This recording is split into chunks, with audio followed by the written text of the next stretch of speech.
Hello. कितना समझाया तेरे को, पर तू नहीं समझा। लगता है शराफत की भाषा पल्ले नहीं पड़ती तेरे। कौन है आप? शेख हूँ। कितनी बार बोला बे, सीधी तरह मान जा, छोड़ दे मनीषा को, वरना अपुन तेरे को नहीं छोड़ेगा। मनीषा आपको जानती तक नहीं, आप क्यों उसके पीछे पड़े हैं? जानता तो तू नहीं है अपुन को। ज्यादा शान पट्टी मत कर, छोड़ दे मनीषा को। वो तुझे पसंद नहीं करती है। अपुन उसको बहन मानता है। उसको तेरे से प्रॉब्लम है, इसलिए अपुन को तेरे से प्रॉब्लम है, समझा? देखिए मैंने पूछा है मनीषा से, वो तेरे को क्या लगता है अपुन मजाक कर रहा है? छोड़ दे मनीषा को, वरना जिंदगी तेरा साथ छोड़ देगी। अपुन लास्ट वार्निंग दे रहा तेरे को। अरे जल्दी करो पुनीत, 8:15 होने को है, लेट हो जाएंगे। 1 मिनट मनीषा। क्या हुआ? फिर से उसी का फोन था मुंबई से। कौन है ये शेख जो तुमको अपनी बहन मानता है? कितनी बार कहूँ पुनीत, मैं किसी शेख को नहीं जानती, और मैं तो कभी मुंबई गई नहीं हूँ। मुझे लगता है कोई पागल ही जो मजाक कर रहा है। पिछले 4 दिनों से लगातार फोन कर रहा है ये पागल, और हर बार वही धमकी। कहता है कि तुम मेरे साथ रहना नहीं चाहती, तुम्हें छोड़ दूं, वरना अपने आप को मुंबई का डॉन कहता है। एक आदमी जो अपने आप को शेख बता रहा था, वो पुनीत मकवाना को फोन पर धमकी दे रहा था कि पुनीत अपनी पत्नी मनीषा से अलग हो जाए, और खुद को वो मनीषा का मुंह बोला भाई बता रहा था। लेकिन मनीषा का कहना था कि वो शेख नाम के किसी आदमी को नहीं जानती। धमकियों का ये सिलसिला बढ़ता चला गया, और पुनीत के अलावा उसके पिता को भी ये धमकी भरे फोन कॉल आने लगे।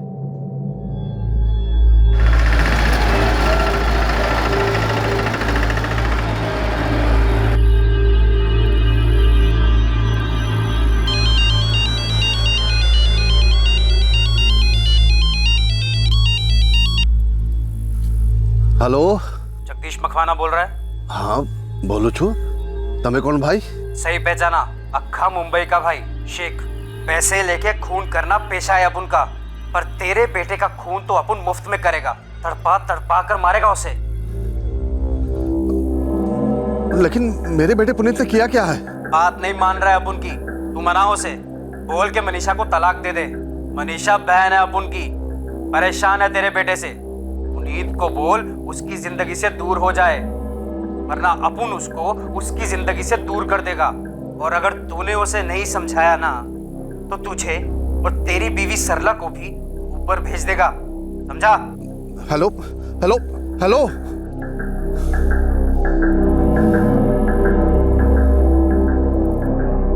पर बेटा ये आदमी है कौन? बापूजी मैं सच कह रहा हूँ, मैं और मनीषा कुछ भी नहीं जानते इस आदमी के बारे में। पता नहीं कौन है और क्यों ये सब कर रहा है।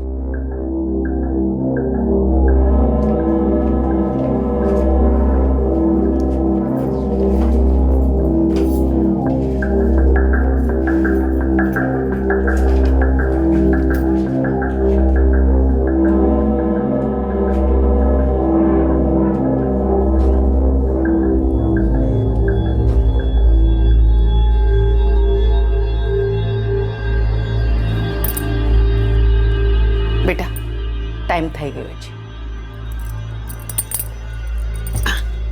આરામ से।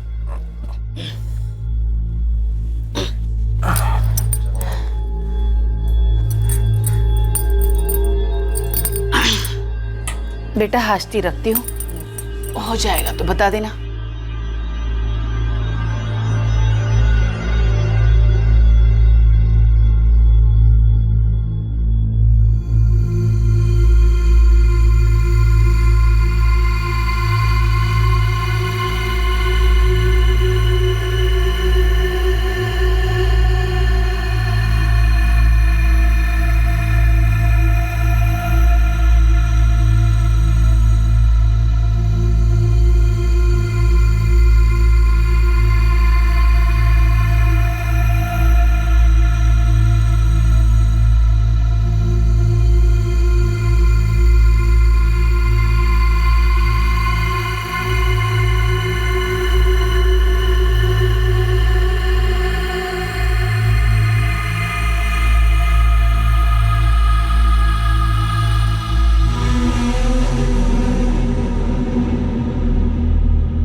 देखिए, डरने की कोई बात नहीं है। कोई पागल है, मजाक कर रहा है। पागल तो हम लोग हो गए हैं सर। पिछले 7 दिन से लगातार फोन कर रहा है, और उसकी धमकियां बढ़ती जा रही हैं सर।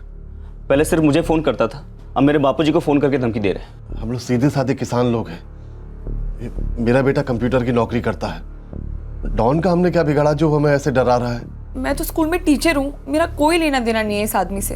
देखिए, आप उसे सीरियसली लेंगे, उससे डरेंगे तो उसे और मजा आएगा। एक काम कीजिए, उसका फोन ही मत उठाइए। साहब ये देखिए, उसी का फोन है सर। उठाइए, स्पीकर पे रखिए। हेलो। क्या बे हीरो, अभी तक मनीषा को आजाद नहीं किया तूने? लगता है बकरे की तरह हलाल करना पड़ेगा तेरे को। कौन है तू? पूरा नाम बता, और कहाँ का शेख है तू? तू कौन है बे बीच में बोलने वाला? Police inspector Dave. अब तू अपना पता बता, फिर मैं आता हूँ तुझे हलाल करने के लिए। ये पुलिस की धमकी किसी मामूली चोर उचक्के को देना। मैं नहीं डरता पुलिस से। मुंबई के किसी भी थाने में पूछ ले, पता चल जाएगा डॉन शेख क्या चीज है। तू बीच में बताना, किसी को नहीं छोड़ूंगा मैं, सबको उड़ा दूंगा, बोल देता हूँ। हेलो, देखिए ये कोई डॉन वॉन नहीं है। ऐसे लोग सिर्फ कागज के शेर होते हैं, फोन पर धमकी दे सकते हैं, हकीकत में कुछ करने की हिम्मत नहीं होती इनके अंदर। कुछ दिनों बाद थक कर अपने आप फोन करना बंद कर दे।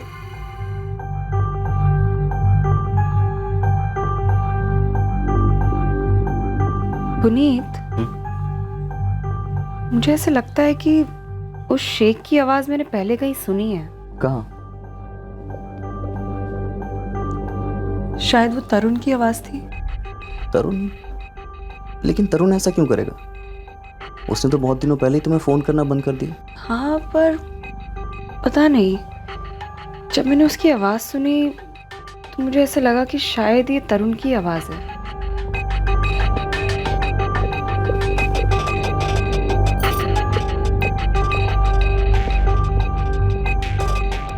पुनीत, मनीषा और उनके परिवार ने उस नंबर से आए कॉल्स को उठाना बंद कर दिया, लेकिन फिर भी कॉल्स आने बंद नहीं हुए। उसके लगभग एक हफ्ते के बाद पुनीत को उसी नंबर से एक मैसेज आया, फिर एक धमकी मिली, और इस बार मिली धमकी एक पहेली में लिपटी हुई थी।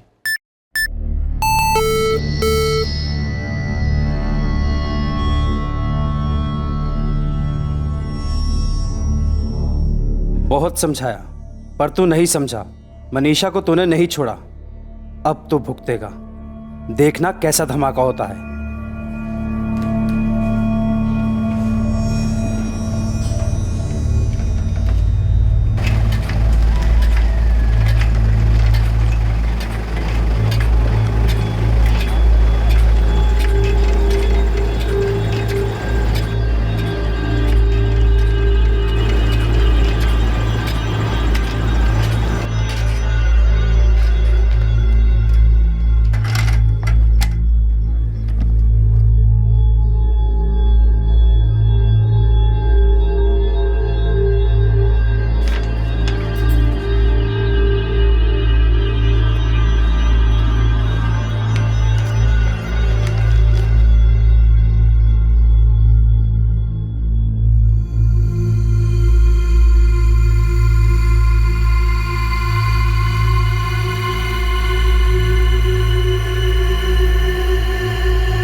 अरे मैं तो आपको बताना ही भूल गई, दोपहर में आपके लिए एक पार्सल आया था।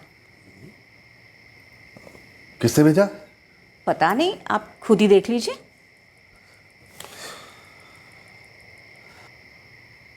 बीज आया है,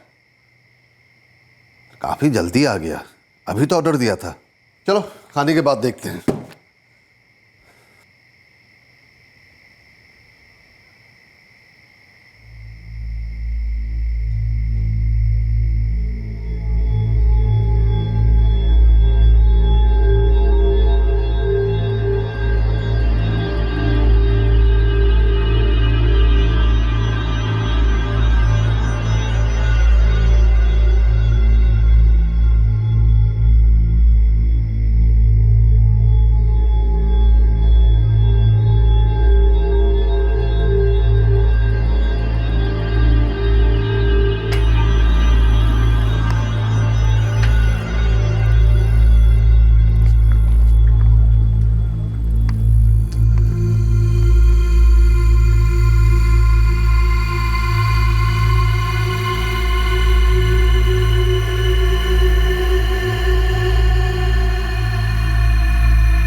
आ लो तुम्हारी चाय।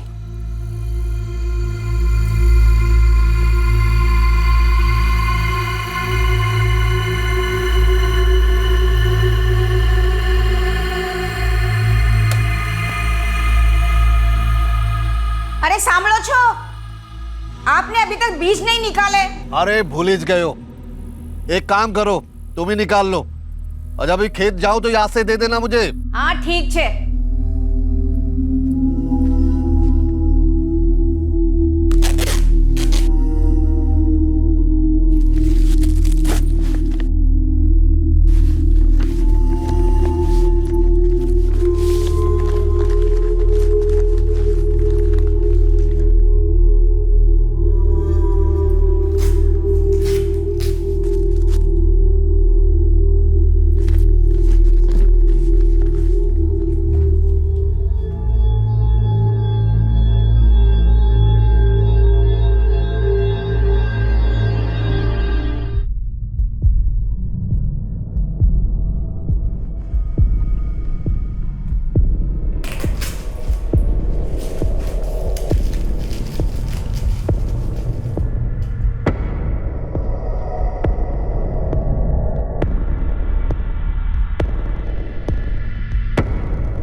सरला, सरला, सरला। सर, लोकल पुलिस उस घर में पहुंच चुकी है जहां पे बॉम्ब ब्लास्ट हुआ था, मुनारिया गांव। तुम फोरेंसिक टीम लेकर वहीं जाओ और लोकल पुलिस से इस केस की पूरी डिटेल ले लो। मैं हॉस्पिटल जाकर विक्टिम के घर वालों से बात करता हूँ। Yes sir. साहब, एक पार्सल आया था। किसके नाम पर? साहब, पार्सल पे तो मेरा ही नाम लिखा था। मुझे लगा बीज आए हैं और उस पे भी यही लिखा था। फिर? पार्सल कल दोपहर में आया था। सरला उसे आज सुबह खोलने गई। मैं बाहर बैठा आंगन में चाय पी रहा था। साहब, मैं दौड़ा दौड़ा अंदर गया। अंदर धुआं ही धुआं भरा था और सरला जख्मी पड़ी हुई थी।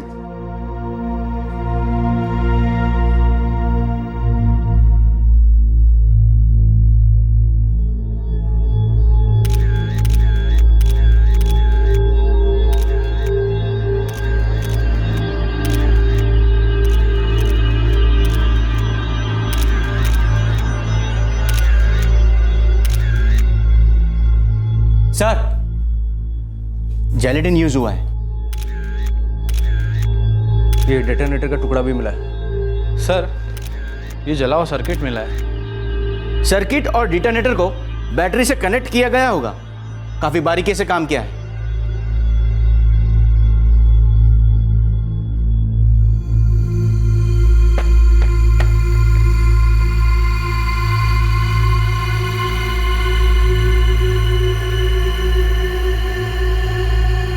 सर, प्राइमरी फाइंडिंग से तो ये पार्सल बॉम्ब लग रहा है और एक्सप्लोजन के लिए जेलेटिन यूज किया गया है। ये बॉम्ब असेंबल्ड बॉम्ब था क्या?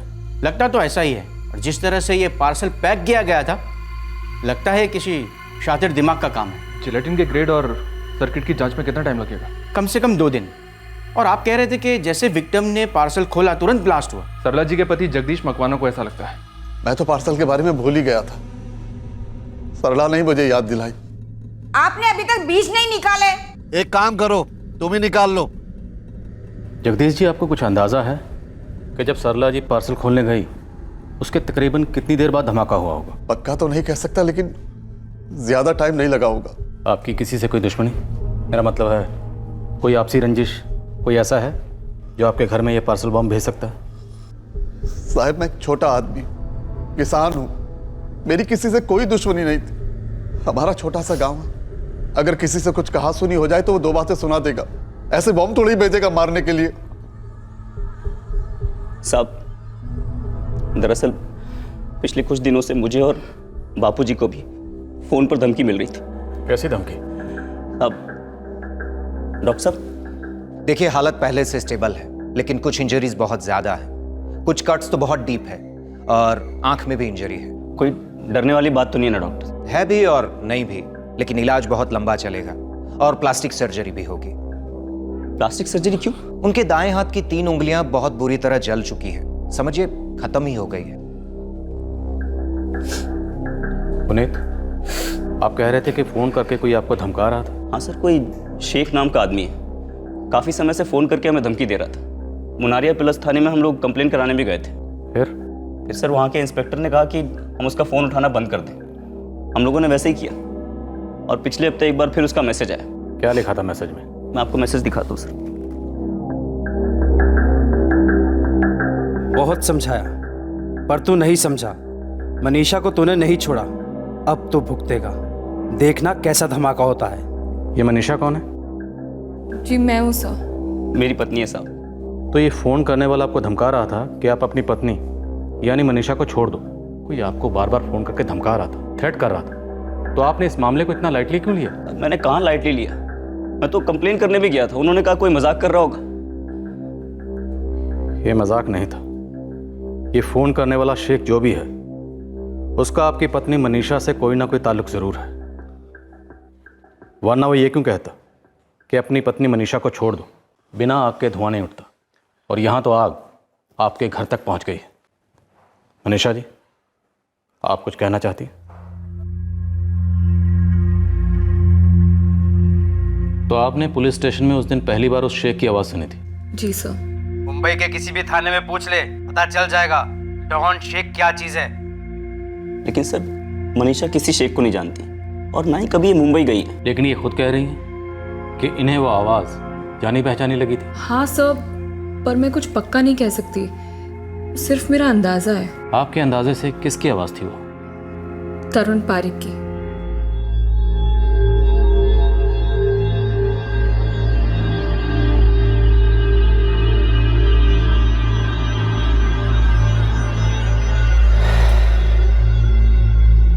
कौन है तरुण पारिक?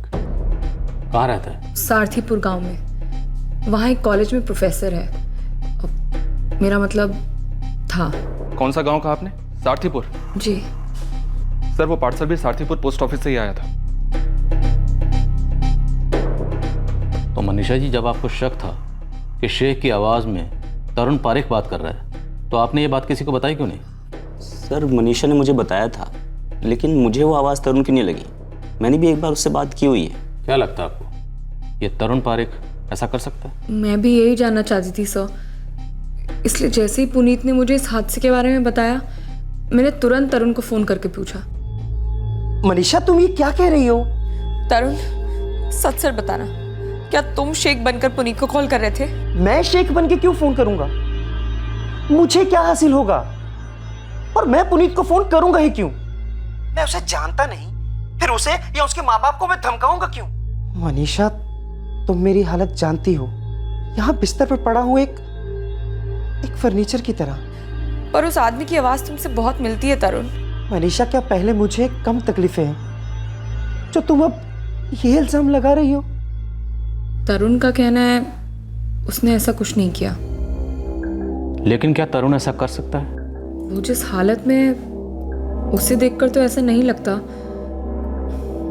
पर सर, आज भी जब मैंने उससे बात की, मुझे ऐसे लगा कि उसकी आवाज शेख से मिलती है। तरुण पारिक का और शेख जिस नंबर से आपको कॉल करता था, वो दोनों नंबर बताइए। हाँ सर।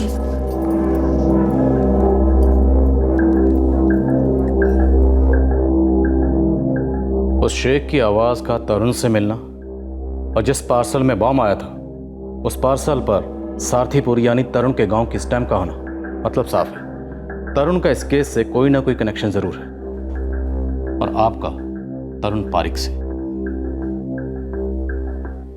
तरुण और मनीषा का एक अतीत था।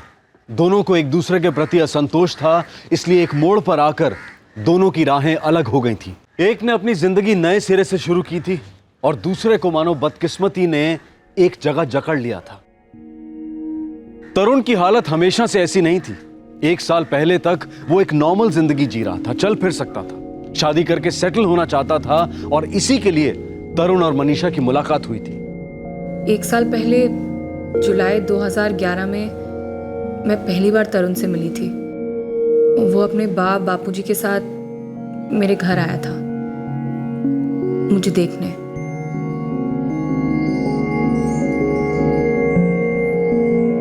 तरुण को मेरे लिए मेरे बापूजी ने पसंद किया था।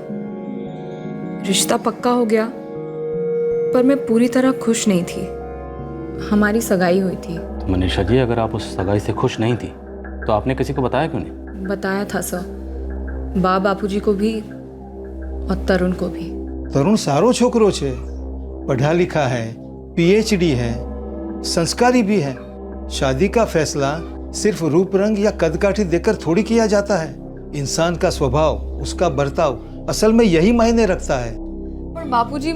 बेटा, मैं मानती हूँ तरुण थोड़ा मोटा जरूर है, पर दिल का बहुत ही अच्छा है। किसी को पसंद करने के लिए ना उसकी खूबियां देखी जाती हैं, खामियां नहीं। देखो, जो तुम्हारे दिल में है ना, बेझिझक कह दो। तरुण, प्लीज़ बुरा मत मानना, शायद तुम्हें मेरी बात अजीब भी लगे, पर तुम। हाँ हाँ, कहो। तुम मोटे हो तरुण। मैं जानती हूँ तुम्हें ऐसा लगेगा कि मेरी सोच कितनी छोटी है, पर मैं क्या करूँ तरुण। मेरे लाइफ पार्टनर के लिए मेरे मन में एक इमेज है, एक तस्वीर है, और तुम वैसे नहीं हो तरुण। आई एम सॉरी, शायद मुझे ऐसा नहीं कहना चाहिए था, पर। नहीं नहीं, मैं समझ रहा हूँ। पर मनीषा, अगर मैं अपना वजन कम कर लूँ तो फिर तो कोई प्रॉब्लम नहीं है ना? फिर तो तुम मुझे पसंद करोगी। हमारी मुलाकात भले ही अरेंज हुई हो, पर मेरे लिए तो वो लव एट फर्स्ट साइट था ना। तुम्हें देखते ही प्यार हो गया था मुझे। देखो मनीषा, मैं वादा करता हूँ मैं पतला हो जाऊंगा, पूरी मेहनत करूंगा, डाइट, योगा, एक्सरसाइज, जैसा तुम्हें पसंद हो वैसा बन के दिखाऊंगा। पर मनीषा, मुझे एक मौका तो दो।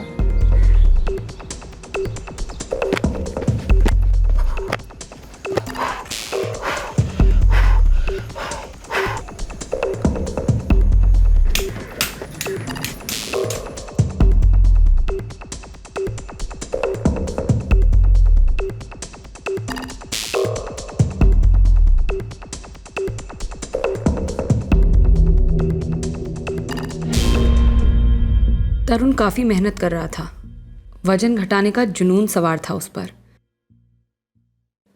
फिर भी मैं अंदर से खुश नहीं थी। लेकिन मैं ये कह नहीं पाई। वो खुश था, पर मुझे अभी भी ये रिश्ता एक समझौता लग रहा था। और उसके बाद कुछ ऐसा हुआ जो हमने कभी नहीं सोचा था। क्या?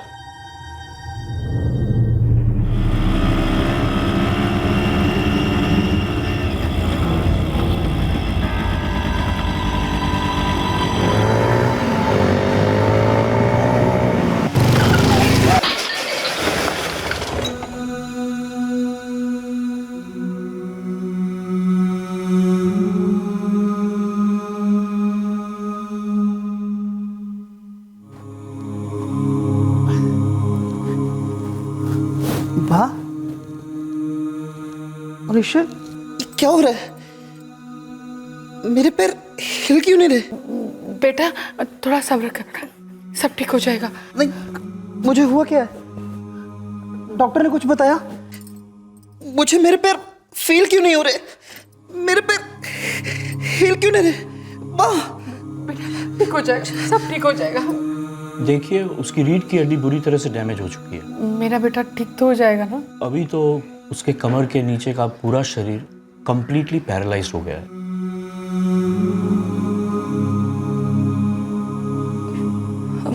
डॉक्टर, तरुण फिर से चल तो पाएगा ना?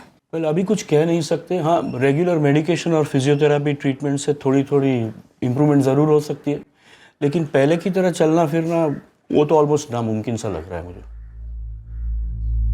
मैं तेरी मुश्किल समझ सकता हूँ, पर तू अपने पर कोई बोझ मत रखना। तेरी जिंदगी का फैसला है ये, मजबूरी से नहीं, मर्जी से लेना। तू जो भी फैसला लेगी ना, उसमें हम तेरा साथ देंगे।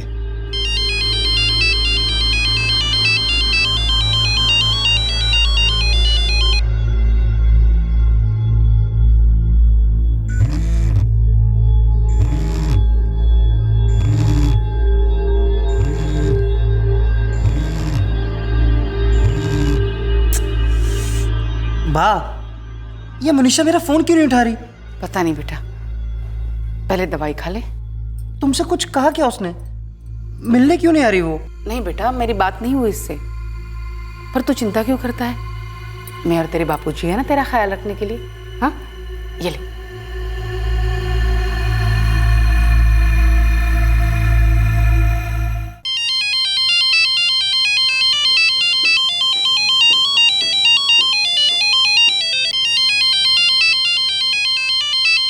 आखिर मैं कब तक उसका फोन नहीं उठाती।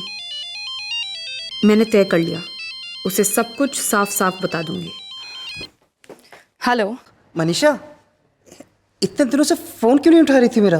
तरुण, वो मैं... अच्छा ठीक है, तुम्हें जो भी कहना है ना यहाँ आके कहो।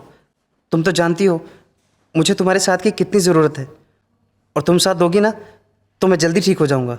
तरुण, मैं सगाई तोड़ रही हूँ। मनीषा प्लीज ऐसा मत कहो। तरुण सॉरी, पर मैं तुमसे शादी नहीं कर सकती। मनीषा, मैंने तुम्हारी खुशी के लिए सब कुछ किया, फिर भी तुम मुझे छोड़ रही हो, वो भी इस हालत में। प्लीज तरुण, चीजों को सिर्फ अपने नजरिए से मत देखो, वरना तुम मुझे समझ नहीं पाओगे। तरुण, मैं तुमसे शादी करना ही नहीं चाहती थी, और मैंने कोशिश की थी, पर सच तो ये है कि मैं आज तक हमारे रिश्ते को दिल से अपना ही नहीं पाई हूँ। जैसा तुम चाहती थी वैसा बनने की कोशिश में लगा हुआ था ना मैं। अब नसीब खराब था, ये एक्सीडेंट हो गया। सोचो मनीषा, अगर ये हादसा तुम्हारे साथ होता तो मैं तुम्हें कभी भी इस तरह नहीं छोड़ता, ये तुम भी जानती हो। प्लीज तरुण, तुम्हारे साथ जो हुआ है उसका दुख है मुझे, पर मैंने बहुत सोच समझ के ये फैसला लिया है। मेरी खुशी नहीं है इस रिश्ते में तरुण, इसलिए अच्छा यही होगा कि हम इस रिश्ते को यहीं खत्म कर दें। हम दोनों के लिए यही ठीक रहेगा। I am sorry, but please मुझे दोबारा कॉल मत करना। बाय। मनीषा,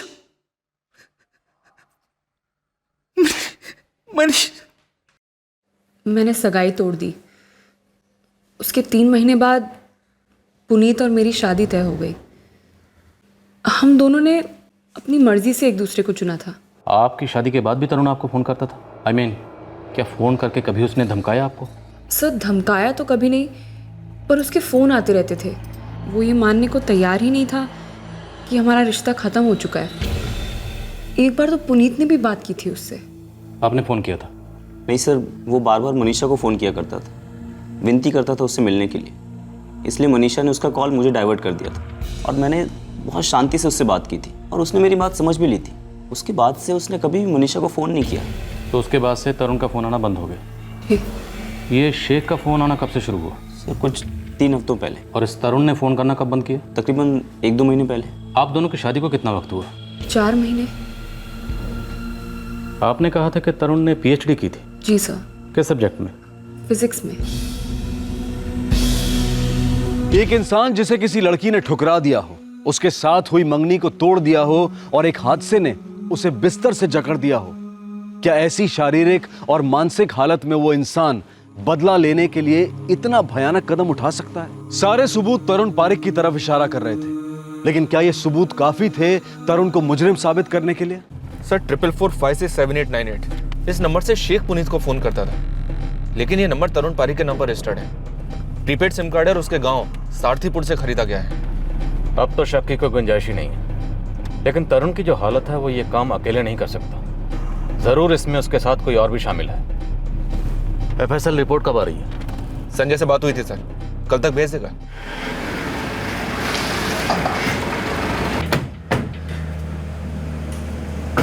ना साहब जी ना, पहले तो मनीषा ने मेरे दिकरे के साथ सगाई तोड़ दी, और उस पे अब ये इल्जाम लगा रही है। मारो दिकरो बेचारो, वो तो अपने बिस्तर से उठ भी नहीं सकता, वो ये सब कैसे कर सकता है? आप ही जरा सोचिए साहब। जी, सोचने वाली बात तो है कि आखिर तरुण ने ये सब कैसे किया होगा, पर बेहतर यही होगा कि ये बात हम एक बार तरुण से पूछ लें।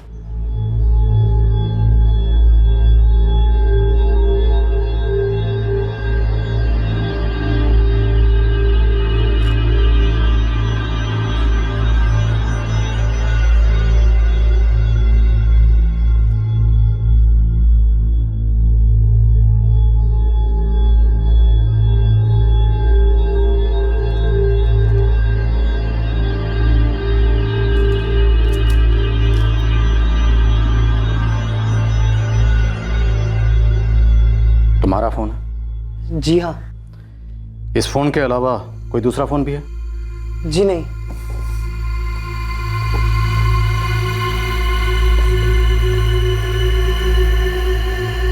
सर,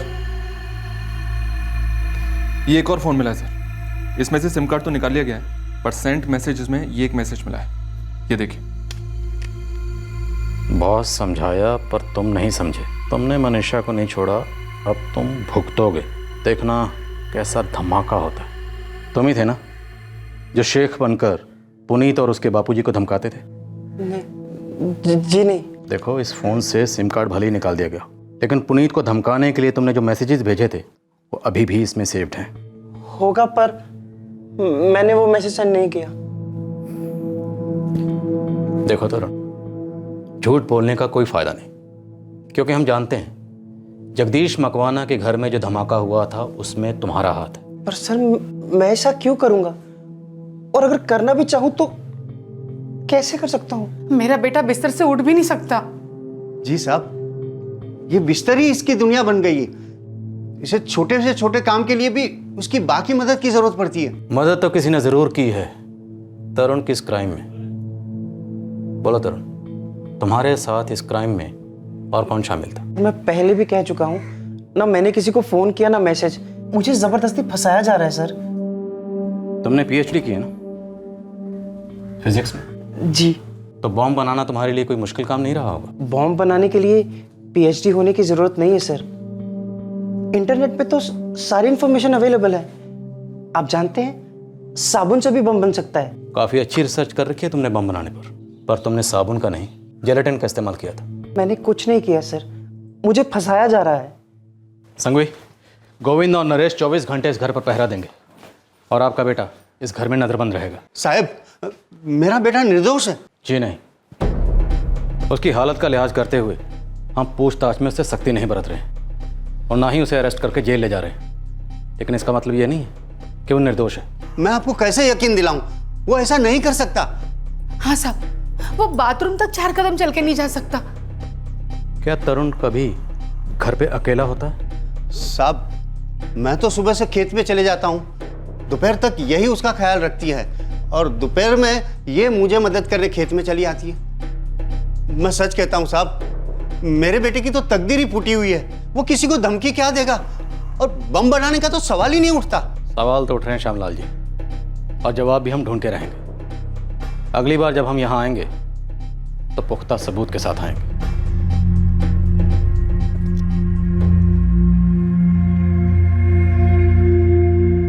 ठीक है बापूजी, जैसा आपको ठीक लगे वैसा कीजिए।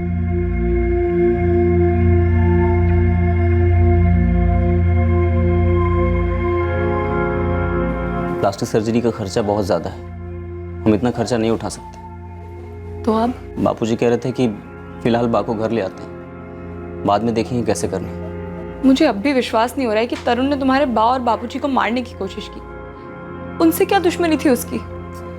तुमने उसे छोड़ दिया था तो वो ये बात बर्दाश्त नहीं कर पाया होगा। नफरत इंसान से कुछ भी करा सकती है। माना कि वो तकलीफ में है, पर हमें तकलीफ देके उसकी तकलीफ कम हो जाती क्या?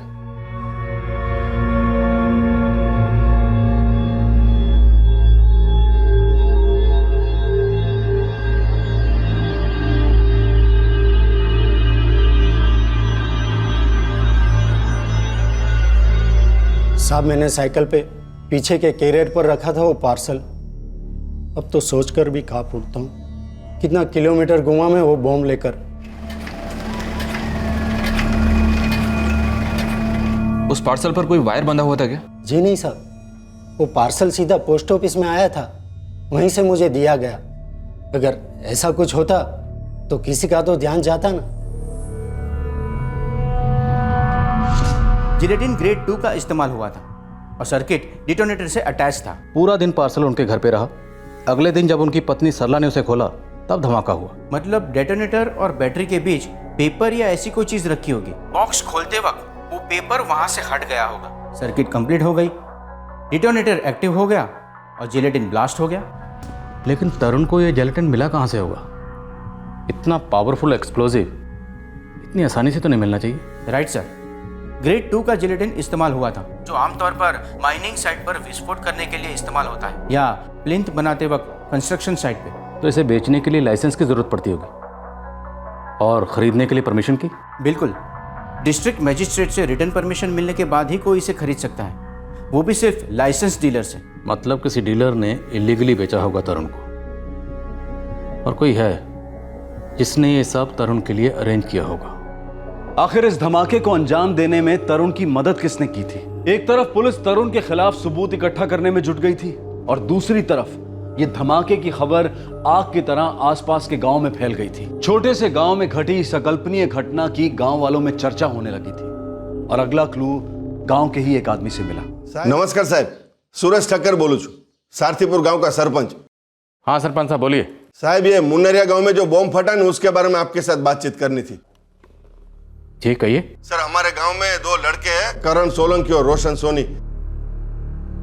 ये दोनों इस धमाके के बारे में कुछ जानते हैं। जैसे ही गांव में खबर फैली, ये दोनों लड़के सामने से चलकर मेरे पास आए। बहुत घबराए हुए बेचारे दोनों। करण, रोशन, डरने की जरूरत नहीं। तुम लोग जो कुछ भी जानते हो सब कुछ सच सच बताओ। तरुण सर हमारी कॉलेज में पढ़ाते थे, हम उनकी बहुत रिस्पेक्ट करते थे, फेवरेट सर थे वो हमारे। क्या तुम दोनों ने तरुण की बॉम्ब बनाने में मदद की थी? नहीं सर। तरुण सर के साथ जो एक्सीडेंट हुआ था, हमें उसके बारे में पता था, तो हम कभी कभार उनके घर जाया करते थे उनका हाल चाल पूछने के लिए। फिर एक आध महीने पहले उन्होंने हमें अपने घर बुलाया। रोशन, करण, मुझे तुम दोनों की मदद चाहिए। बोलिए ना सर, शू करवाना चाहिए? तुम दोनों होशियार हो, तुम ही मेरा ये काम कर सकते हो। जिलेटिन? पर ये तुमको क्यों चाहिए? अरे हमने नहीं, तरुण सर को चाहिए। तरुण पारेख ने। तरुण पारेख? पर शा माटे? वो उन्हें घर के पीछे बोरवेल खोदना है, उसके लिए छोटा ब्लास्ट करना है। ये फटाकड़ा नहीं है कि ऐसे ही मिल जाए। इसको खरीदने के लिए पहले परमिशन लेटर लगता है और हमको भी ये रजिस्टर बनाना पड़ता है कि हमने किसको क्या सामान बेचा, और डिस्ट्रिक्ट मजिस्ट्रेट को दिखाना पड़ता है। लेकिन सर ने तो मैं से कुछ बताया नहीं था। पर गोपाल भाई, तरुण सर तो कॉलेज के प्रोफेसर है, गांव में सब जानते हो उन्हें, आप भी उनको जानते हो और आपको उनकी तबीयत के बारे में भी पता होगा। वो बेचारे लेटर के लिए कहाँ भाग दौड़ करेंगे? आप ही कुछ देख लो ना। ठीक है, रुको मैं लाता हूँ। सर सौगन खाने को जो हमें नहीं पता था तरुण सर बॉम्ब बनाने के लिए सामान मंगवा रहे थे। फिर तुम्हें कैसे पता चला कि तरुण ने जो सामान मंगवाया था वो बॉम्ब बनाने के लिए मंगवाया था? हमने पेपर में पढ़ा था, ये धमाका मुनारिया गांव में हुआ था, किसी जगदीश मकवाना के घर। तो जगदीश मकवाना 46 मुनारिया गांव, बीजूपुर तालुका। एक काम करो रोशन, एड्रेस को गुजराती में भी लिख दो, और हाँ ऊपर वाली साइड पे बीज लिख देना ताकि जगदीश भाई को भी मालूम पड़े हमने उनके लिए क्या भेजा है।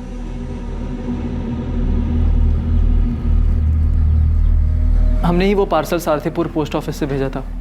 तुम दोनों ने तरुण के लिए कोई सिम कार्ड भी खरीदा था? हाँ सर, मैंने खरीदा था। करण, ये लो पैसे, और मेरे लिए नया सिम कार्ड ले आना। वो क्या है ना कि मेरा सिम नेटवर्क ही नहीं पकड़ता रूम में। सर वो हमारे प्रोफेसर थे, हमें नहीं पता था वो हमसे ऐसा कोई गलत काम करवाएंगे। सर उनकी हालत देखकर बुरा लगता था उनके लिए, पर अगर हमें ज़रा सा भी अंदाज़ा होता कि उनके इरादे ऐसे हैं तो हम कभी उनका साथ नहीं देते। देखो मैं जानता हूँ तुम लोग स्टूडेंट हो, तुम लोगों ने जानबूझकर कुछ नहीं किया, लेकिन हमें तुम दोनों का बयान लेना होगा, उसके बाद तुम लोग जा सकते हो।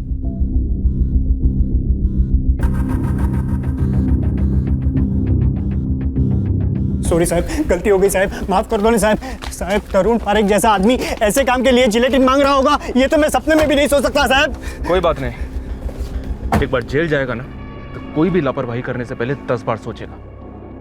चलो।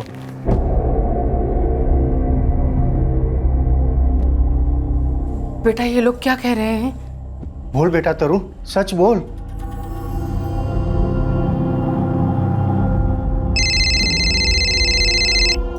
हेलो, कितनी बार बोला बे? छोड़ दे मनीषा को। लेकिन मेरे बेटे पुनीत ने किया क्या है? मनीषा बहन है अब उनकी। पुनीत को बोल उसकी जिंदगी से दूर हो जाए। कौन है तू? मुंबई के किसी भी थाने में पूछ ले, पता चल जाएगा। सबको उड़ा दूंगा, बोल देता हूँ। बहुत समझाया पर तू नहीं समझा, अब तो भुगतेगा। देखना कैसा धमाका होता है।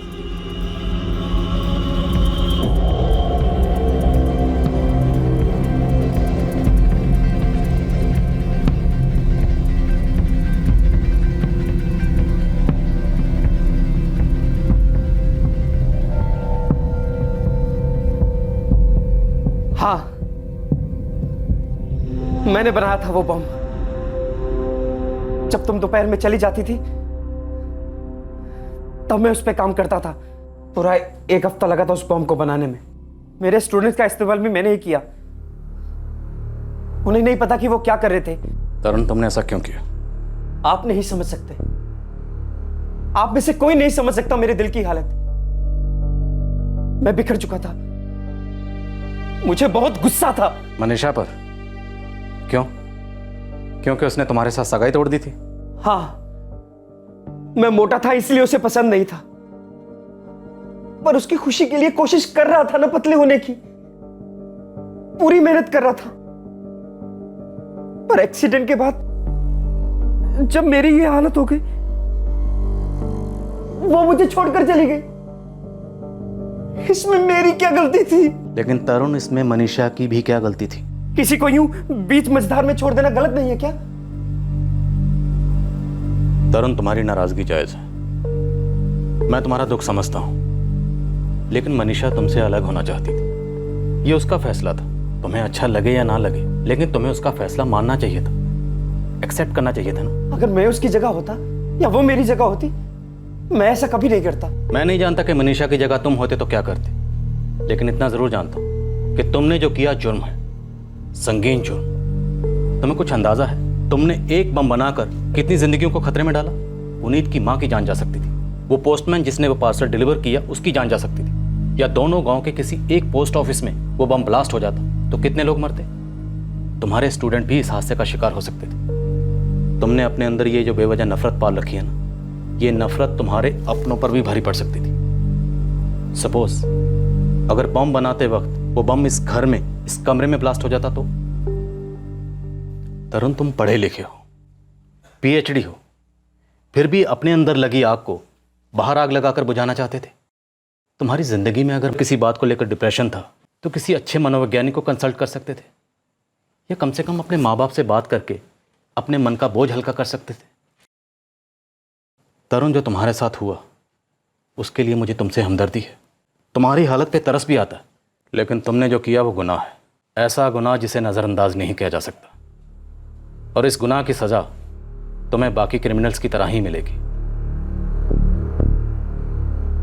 कल हाउस अरेस्ट खत्म हो जाएगा, हम चार्जशीट फाइल करने वाले हैं। कल हम तरुण को कोर्ट ले जाएंगे और इसकी कस्टडी की डिमांड करेंगे।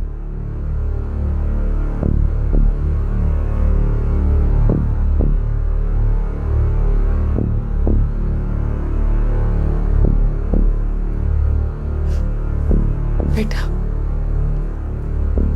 क्यों किया तुमने ऐसा? चोट लगी थी बा। जब एक पति को पत्नी की सबसे ज्यादा जरूरत होती है, वो मुझे छोड़कर चली गई। बेटा, वो तेरी पत्नी नहीं थी। सगाई हुई थी ना, शादी होने वाली थी। लेकिन बेटा, वो तुम्हारे साथ शादी करना ही नहीं चाहती थी। ऐसे लड़के के लिए क्या जी जलाना जो तुम्हारे साथ नहीं रहना चाहती थी। लेकिन बेटा, हम लोग तो तुम्हारे साथ थे ना, और आज भी है। जब तक मैं जीऊंगी तुम्हारे साथ रहूंगी। और मैं भी। पर बेटा, एक बात जरूर कहूंगा, तुमने जो किया वो गलत किया।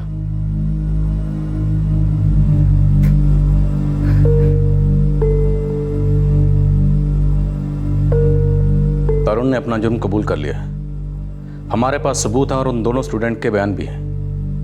हमें जल्दी तरुण की कस्टडी मिल जाएगी। तरुण मुझसे गुस्सा था, उसने मेरे सास ससुर पर क्यों हमला किया? वो आपको और आपके परिवार को चोट पहुंचाकर अपने घाव भरना चाहता था। यही सोच अक्सर इंसान को अपराधी बना देती है। अगले दिन तरुण को कोर्ट ले जाना था, लेकिन उसकी बजाय तरुण को हॉस्पिटल ले जाना पड़ा। तरुण के लिए अब सजा से बच पाना नामुमकिन था, लेकिन फिर उसने एक आखिरी दाव खेला और इस केस का रुख ही बदल गया।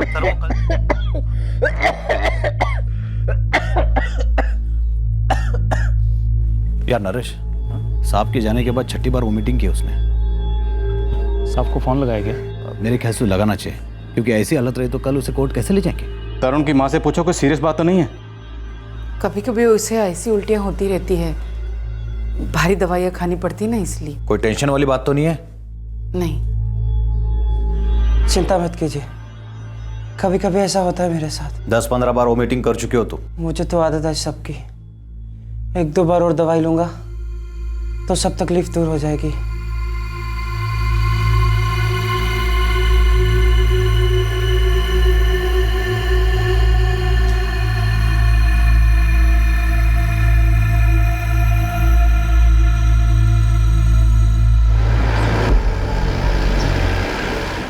क्या?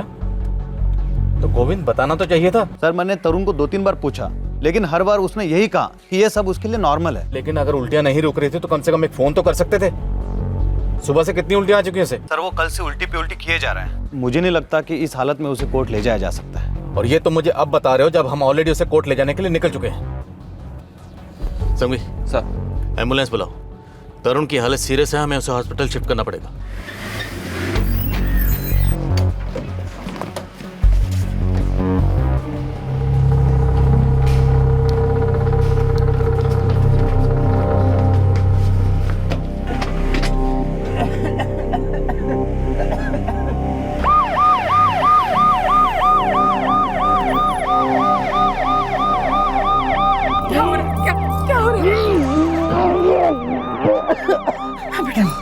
क्या हो रहा है? तरुण देखो, मैं जानता हूं तुम ये सब कुछ जानबूझ के कर रहे हो। तुम सजा से बचने के लिए ये चालाकी कर रहे हो, लेकिन ये चालाकी नहीं है, बुज़दिली है। सर, मैंने बहुत बड़ा गुनाह किया है सर, जिसकी सजा मुझे मिलनी चाहिए, और वो सजा मैंने खुद को दे दी है सर। तरुण क्या किया तुमने? तरुण, तुमने जानबूझ के कोई गलत दवाई खाई है? सर, मैंने जो गुनाह किया है उसका जिम्मेदार सिर्फ मैं हूं, और मेरी मौत का भी। Sorry sir.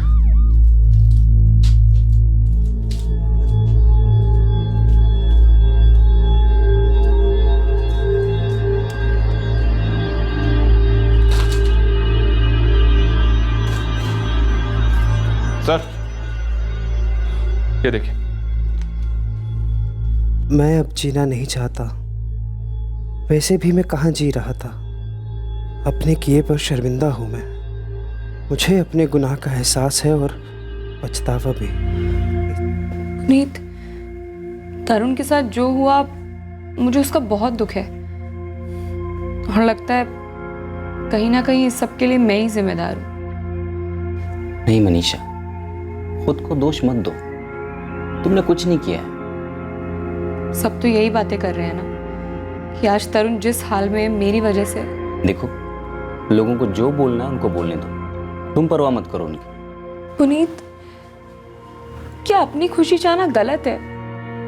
मैं तरुण से कभी शादी करना ही नहीं चाहती थी, और जब मुझे साफ साफ दिख गया कि मैं इस रिश्ते में कभी खुश नहीं रह पाऊंगी, तो मैंने उस रिश्ते को वहीं खत्म कर दिया।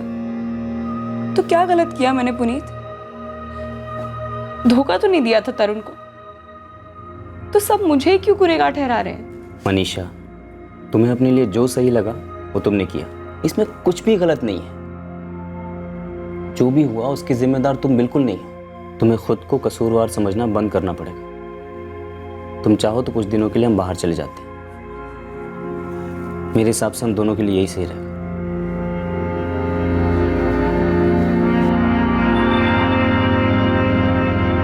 सरलाबेन को लंबे ट्रीटमेंट से गुजरना पड़ा, लेकिन अब उनकी हालत में काफी सुधार है। हालांकि उस धमाके की वजह से उनकी एक आंख का विजन लगभग 20% जा चुका है। एक्सप्लोजिव डीलर गोपाल इस वक्त हिरासत में है। उस पर गैर कानूनी तरीके से विस्फोटक पदार्थ बेचने के चार्जेस लगाए गए। उसे एक्सप्लोजिव एक्ट के तहत बुक किया गया है। मनीषा और पुनीत उस भयानक हादसे को भुलाकर फिर से अपनी जिंदगी को नॉर्मल बनाने की कोशिश कर रहे हैं। तरुण की मौत के साथ ही उसके खिलाफ दर्ज हुआ केस भी बंद कर दिया गया है। तरुण वाकई में एक दुर्भाग्यपूर्ण हादसे का शिकार हुआ था और उसकी जिंदगी का अंत भी दर्दनाक तरीके से हुआ। अगर तरुण चाहता तो वो इस निराशा के भंवर से बाहर निकल सकता था। अपनी हिम्मत और अपने माता पिता के सपोर्ट से वो अपनी जिंदगी को एक नए सिरे से शुरू कर सकता था, लेकिन तरुण ऐसा नहीं कर पाया। वो अपने गुजरे हुए कल को अलविदा नहीं कह पाया, अपने आप को मिले रिजेक्शन को सहन नहीं कर पाया और नफरत और निराशा के दलदल में धंसता चला गया। जब जिंदगी के हमसफर को चुनने की बात आती है तो सबकी अपनी अलग पसंद होती है। हम किसके साथ अपनी जिंदगी गुजारना चाहते हैं, ये फैसला करने का हक हर इंसान को है। मनीषा ने भी अपनी जिंदगी में ऐसा एक फैसला लिया था जिसे अगर तरुण ने मान लिया होता तो ये सब होता ही नहीं। जब कोई इंसान आपकी जिंदगी से चला जाता है, आपसे जुड़ा रिश्ता तोड़ देता है, तो दुखी होना स्वाभाविक है, लेकिन उस दुख को अपने जीने का जरिया बना देने से, अपनी आप बीती पर हर पल शोक मनाने से क्या वो इंसान आपकी जिंदगी में वापस लौट आएगा? नहीं। आपसे दूर जा चुके उस इंसान को तकलीफ देकर, उसे चोट पहुंचाकर क्या आपको सुकून मिल सकता है? हरगिज नहीं। बदले की भावना ने आज तक किसी को सुकून नहीं दिया है और ना ही कभी दे पाएगी। आपसे फिर मुलाकात होगी अगले एपिसोड में एक और चौंका देने वाले केस के साथ। तब तक अपना ख्याल रखें, सुरक्षित रहें, सतर्क रहें और देखते रहें क्राइम पेट्रोल सतर्क। सबक एक को, सीख पूरे देश को। जय हिंद। इस तरह के और भी एपिसोड देखने के लिए हमारे चैनल को सब्सक्राइब करें और बेल आइकन दबाना ना भूलें।